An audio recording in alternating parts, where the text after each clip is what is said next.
8월 22일 새벽 기도회를 시작하겠습니다. 우리 사도신경으로 신앙 고백하겠습니다.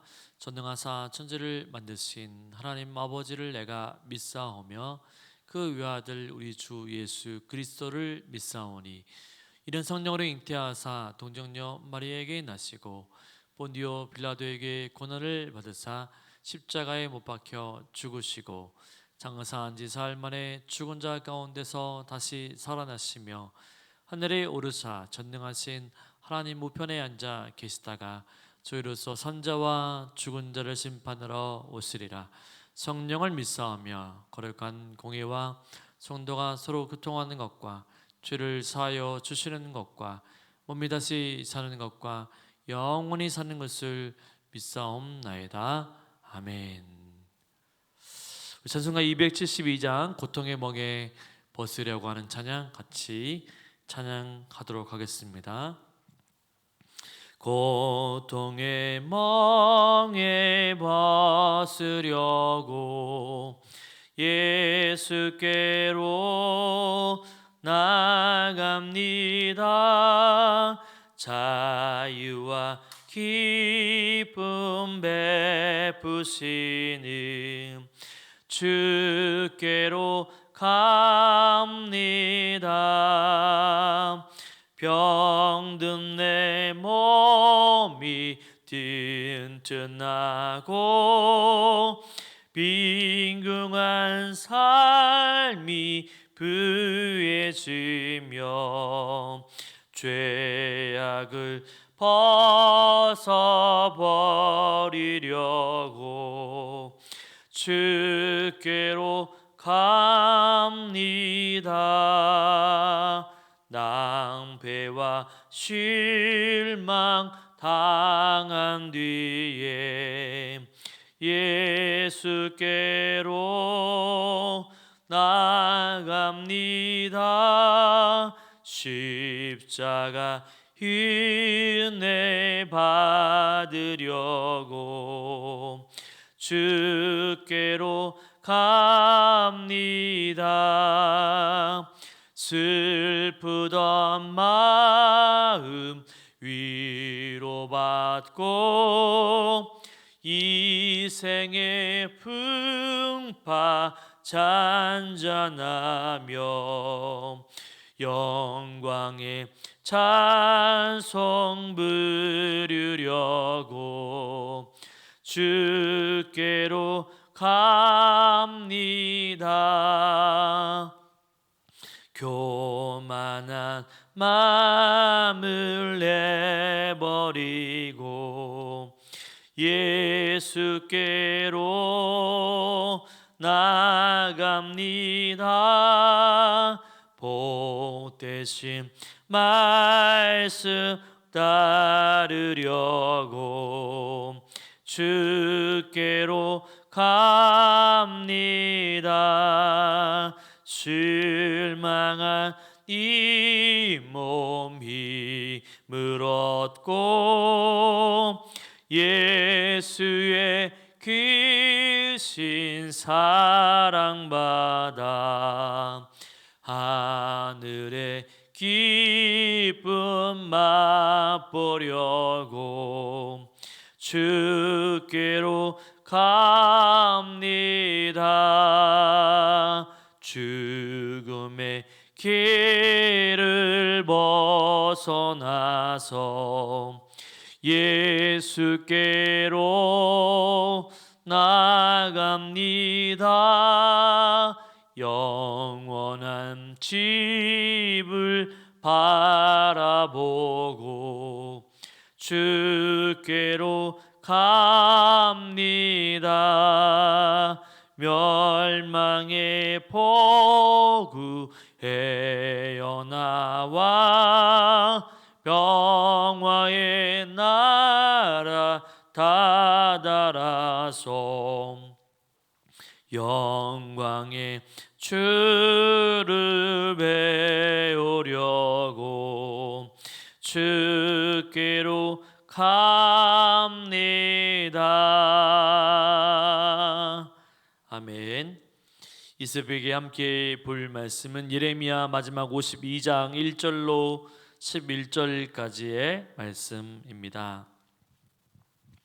예레미야 52장 1절로 11절까지 말씀을 제가 봉독해 드립니다. 시드기야가 왕위에 오를 때 나이가 21세라 예루살렘에서 11년 동안 다스리니라. 그의 어머니의 이름은 함무달이라 림나인 예레미야의 딸이더라. 그가 여호와김의 모든 행위를 본받아 여호와 보시기에 악을 행한지라. 여호와께서 예루살렘과 유대에게 진노하심이 그들을 자기 앞에서 쫓아내시기까지 이르렀더라. 시드기야가 바벨론 왕을 배반하니라. 시드기야가 제9년 열째 달 열째 날에 바벨론 왕 느부갓네살이 그의 모든 군대를 거느리고 예루살렘을 치러 올라와서 그 성에 대하여 진을 치고 주위에 토성을 쌓으매 그 성이 시드기야 왕 제 11년까지 포위되었더라. 그해 넷째 달 9일에 성중에 기근이 심하여 그 땅 백성의 양식이 떨어졌더라.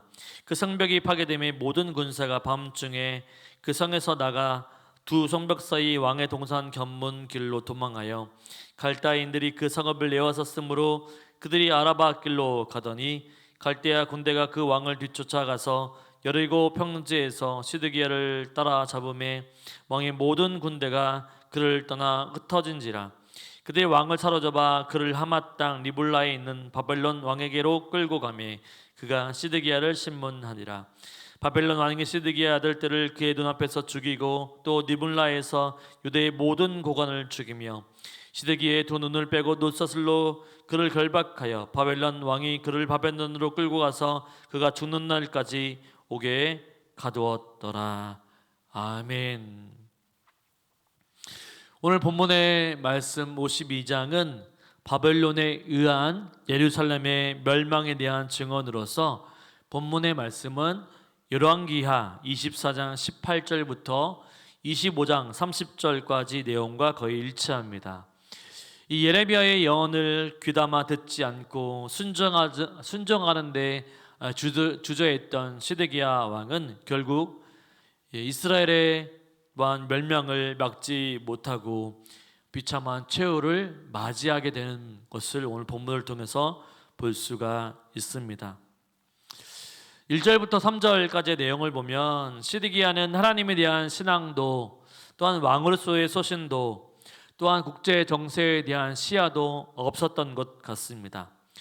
그는 바벨론이 세운 꼭두각시 왕이었지만 바벨론의 통치에 복종하라는 하나님의 말씀에도 불구하고 친애굽하였던 형 여호야김처럼 계속해서 애굽의 힘을 빌려 바벨론에게서 벗어나려고 시도했습니다. 그는 결국 베니게, 모압, 에돔, 암몬 등과 힘을 합쳐서 애굽의 도움을 받아서 바벨론에게서 저항하자라고는 움직임이 생기자 거기에 동조하고 말했는데 예레미야는 이 일이 하나님의 진노하심 때문에 일어났다라고 해석을 하게 됩니다. 지리적으로 바벨론에 비해 애굽이 훨씬 가까웠고 또한 솔로몬이 애굽에서 왕비를 택한 이후로 이어져 왔던 애굽의 영향력과 친애굽의 성향의 신하들의 세력이 만만치 않았기 때문에 바로 이 시드기야는 예레미야가 전한 하나님의 말씀을 따르지 않았던 것이죠. 그렇기 때문에 말씀에 순장한다라고 하는 것은 내재되어 있는 죄의 영향력을 끊는 것을 의미합니다. 그렇지 않으면 바로 결론은 멸망을 당할 수밖에 없는 거죠. 강대한 나라, 예전부터 의지했던 나라들을 또한 의지하고 나아가는 것. 하나님이 분명히 바벨론에게 포로로 끌려가서 그들을 섬길 것이고 그 안에서 평안함을 누릴 것이라고 말씀해 주셨지만 바로 이 유다와 또한 유다 왕은 시드기야는 바로 그런 하나님의 말씀을 듣지 않고 애굽을 따르려고 했던 거죠. 하나님의 말씀에 순종하지 않게 되면 나중에는 결국엔 멸망이 따를 수밖에 없음을 우리는 분명히 알아야만 합니다. 하나님 앞에 순종하지 않는 결과는 결국 죄의 노예가 되고 멸망을 당할 수밖에 없다라는 사실이죠. 또한 4절부터 8절까지를 보게 되면 그렇게 말을 듣지 않았던 하나님의 말씀에 또한 순종하지 않았을 때 어떤 결과들이 일어나는지를 본문을 통해서 살펴보면 4절부터 8절까지를 보면 시드기야는 나름 열심히 바벨론의 침공에 대비했을 것입니다. 그러나 모든 것을 잃어버리는 데는 1년 5개월밖에 걸리지 않았습니다. 우선 바벨론에 의해서 포위당한 기간에 성 안에는 먹을 것이 남아있지 않았고 굶주림을 호소했습니다. 함께 싸우고자 했던 동맹국들도 큰 나라 애굽도 전혀 도움이 되지 않았던 거죠. 결국 예루살렘의 성벽은 깨어지고 군사들은 흩어져 버리고 말았습니다. 그는 멀리 도망가지 못하고 여리고까지 도망가서 여리고 평지에서 바벨론 군대에 잡히고 말았습니다. 예레미야를 통해서 전해진 하나님의 말씀을 거부한 시드기야는 그가 의지했던 예루살렘 성도, 성벽과 군대도 마찬가지로 하나님께서 그 모든 것을 바로 망하게 만드셨던 거죠. 왕권도 박탈당하고 또한 비참한 포로가 되었다라고 하는 거죠. 하나님의 말씀에 순종하지 않은 결과가 어떠한 것인지를 보여주고 있는 것입니다. 이처럼 하나님이 아니라 눈에 보이는 것을 의지하게 되면 결국 모든 것을 잃어버리고 만다는 사실입니다. 영원히 존재하시는 하나님을 신뢰하고 하나님의 말씀 앞에 절대적으로 순종할 수 있는 믿음이 필요하다라고 하는 거죠. 그럴 때 하나님이 우리의 인생을 보정해 주시고 함께 주신다라고 하는 것입니다. 이 시드기야의 최후는 어떤 모습일까요? 9절부터 11절까지의 말씀을 보면 시드기야는 결국 북쪽 시리아의 리블라라고 하는 곳으로 끌려가게 됩니다. 이 시드기야가 21세의 왕위에 올라서 11년을 통치한 시점이었기 때문에 그가 아들을 낳아서 자녀들을 낳았을 때 그의 자녀들은 모두 어렸을 것입니다. 이 어린 아들들이 아버지 눈앞에서 죽임을 당하게 됩니다.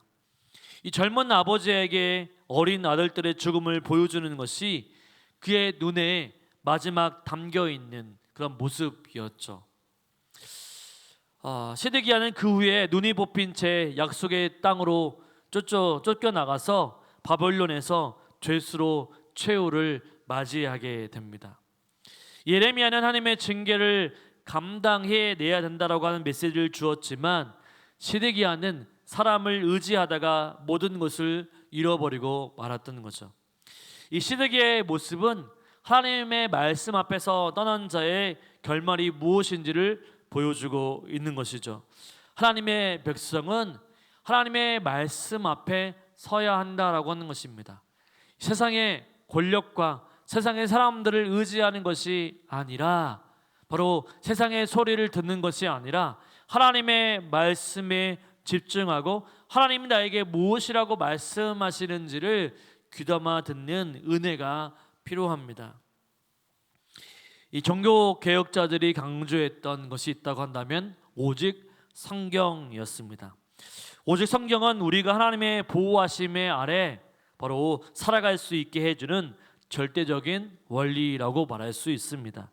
말씀을 읽지 않고 그 말씀에 순종하지 않으면 우리가 지금 가지고 있고 누리고 있는 모든 것을 다 잃어버릴 수 있다는 경각심을 가져야만 합니다.